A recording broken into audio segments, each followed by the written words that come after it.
সাবধান হয়ে যান, বাংলাদেশের মহিলারা সতর্ক হয়ে যান। বিএনপির সঙ্গে তার দোসর যারা বাংলাদেশকে আফগানিস্তান বানাতে চায়, হিজাব পরাবে, বোরকা পরাবে, ঘরে অন্ধকারে লুকিয়ে রাখবে। ইউনিভার্সিটিতে মেয়েরা যেতে পারবে না, মেয়েরা সেকেন্ডারি স্কুলে পড়তে পারবে না, মেয়েরা সরকারি চাকরি করতে পারবে না।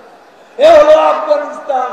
বিএনপি যদি ক্ষমতা আসে এই দেশকে আফগানিস্তান বানাবে, আপনাদের সতর্ক হতে হবে।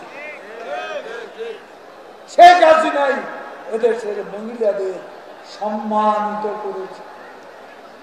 আজকে হাইকোর্টের বিচারপতি, আজকে সচিবালয়ের সচিব, আর্মির মেজর জেনারেল, পুলিশের এসপি, আজকে প্রশাসনের ডিসি, ওসি, ইউএনও, সারা বাংলাদেশে যেখানেই যান মেয়েরা, আজকে ঢাকা নগরীতে পুলিশ সার্জেন্ট, শত শত পুলিশ সার্জেন্ট, তাও মহিলা।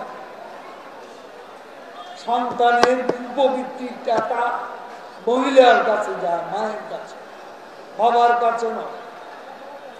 বাবার পাশে সদ্যপ্রসূত সন্তানের পরিচয় লেখা হতো, সন্তানের পাশে পরিচয় হচ্ছে তার বাবা।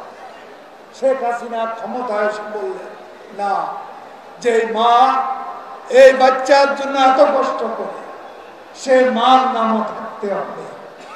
এই সম্মান নারীদেরকে কে দিয়েছে? শেখ হাসিনা।